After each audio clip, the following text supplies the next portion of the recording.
Study a very popular Vachana lady. She is called Akka Mahadevi.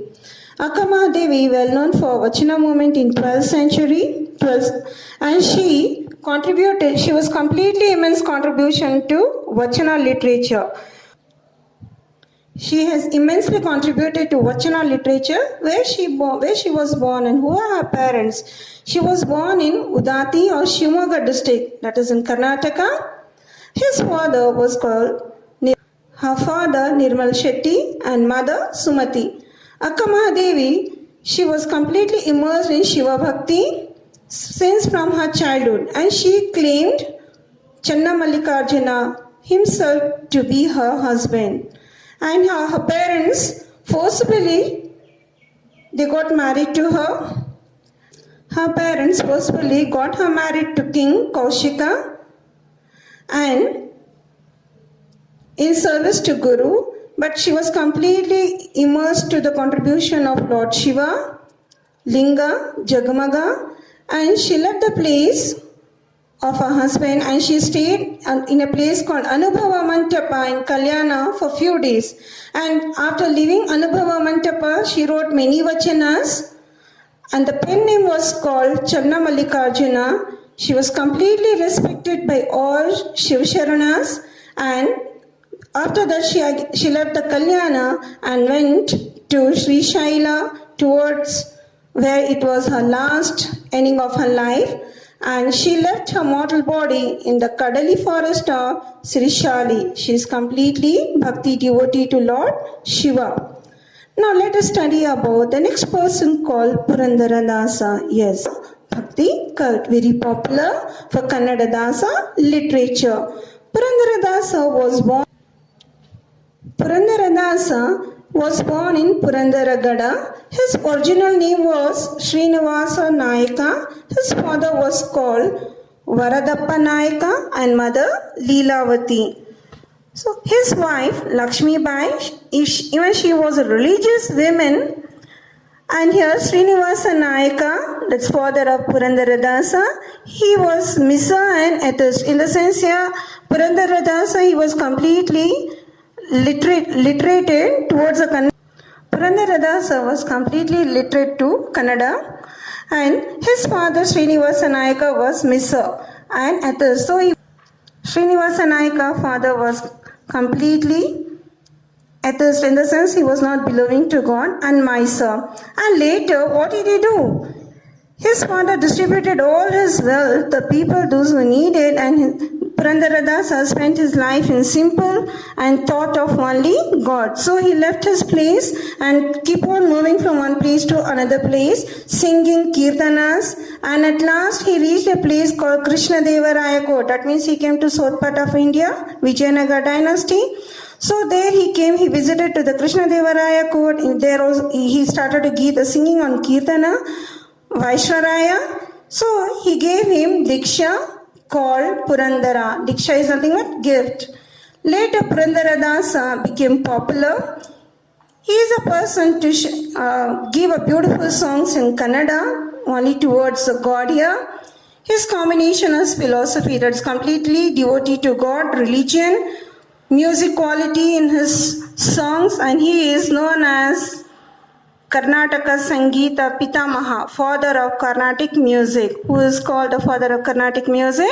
That is Purandaradasa. Purandaradasa, he composed many kirtanas, and his pen, the pen which he was writing the poems and songs, that was called Purandara Vitala. He was praised by his own guru, teacher, Viceroya. Purandaradasa is ultimate as a dasa. He is popularly known in Karnataka for his beautiful songs. Now let us study to the next person, Kanakadasa. The next bhakti cult we are going to study, that is Kanakadasa. Kanakadasa is one of the famous Kirtanakara of Dasa literature.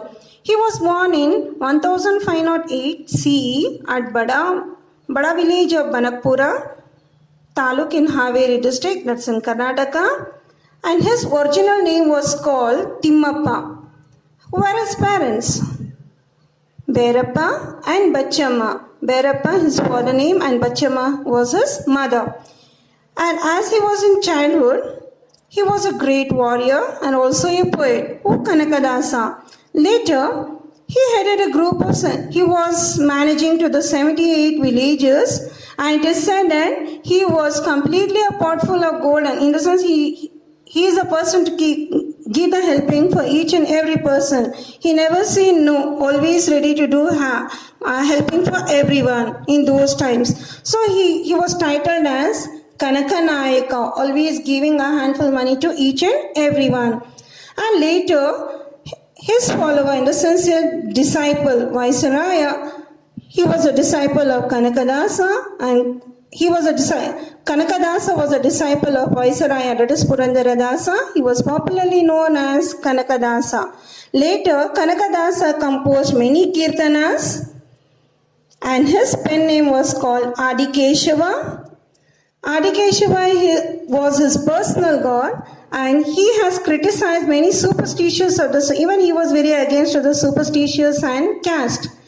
In his song, as a song composed of superstitions in a society, and he preached a simple path of attaining moksha.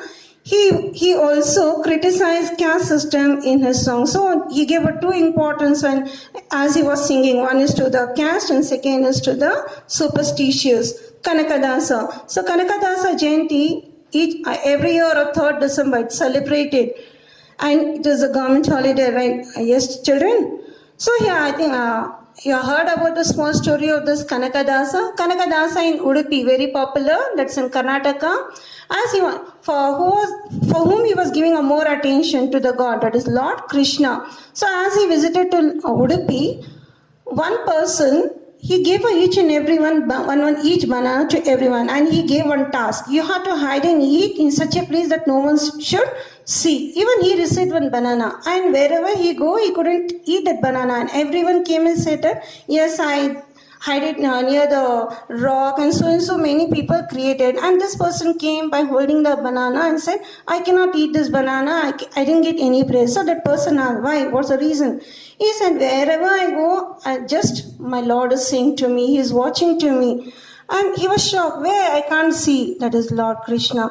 And he wanted to visit to the temple, to the Udupi here. He was such in a poor condition, the people didn't make an entry to see the Lord Krishna glimpse here. And he was very upset, the people chased him out. He was very upset that I came from so long distance just to see a glimpse of you, and the people are not allowing me, they have shut the door. And that time the Udupi temple stops Kanaka, from entering over there, he was completely a devotion to the Lord Krishna. That temple, Lord Krishna, he just faced towards the west of Kanaka and was titled as Kanaka Kindi, Kanakadasa Road, Hari Bhajaka Satra and Nalacharitre, many composition of songs in Kannada. And this Udupi became one of the popular place for Kanakadasa story. The next we'll study about the last person devotee, that is called Shishunala Sharifa. Person we are going to study about the South India Bhakti cult. He is called as Shishunala Sharifa. He is the first Kannada Muslim mystic poet. Who is the first Kannada Muslim mystic poet? That is Shishunala Sharifa. And he is popularly known as Kabira of Karnataka. Where he was born? Who were his parents? In which century he was born? He was born in 1819 CE, Common Era, at a place called Shishunala, so his name also given as Shishunala. His mother was called Hajamma and father Imam Sahib. He studied both, that is Hindu culture, Hindu religion and Islamic religion in his childhood. Later, he passed his exam. The exam was called Mulki exam and served as a teacher for a very short period. And later he worked Diksha from Govinda Bhatta, and he composed many poems, many songs, that is called as Tattvapada. And his poems can easily be gone through, that is called Rivayat, Mohram words. And the songs like Kalagapada, Dharmika Nitapada, Alavipada, Saval Javapada, these are very popular by Shishunala Sharifa. And here we can see his grave in Shishunala He tried to spread the humanity among all the people here, and that is, even he was very against to the caste and also to the discrimination. Even he composed many poems on caste and also to the superstitious and discrimination. This is about the North India Bhakti Kal. Your children, when you complete the notes, you are going to complete only for these question numbers. That is for second main answer. Your children, when you complete the notes, you are going to complete the notes only for these question number. Fill in the blanks you are going to answer, and whichever the fill in the blanks, and to the second main, answer the following question in one sentence. Question number 1, 2, 3, 4, 10. So these questions belong only to South India. And third main, answer in 2-3 sentences each. Only third and fourth you are going to complete. And match the following you are going to completely write on in your classwork. I hope you followed this topic, children. Thank you.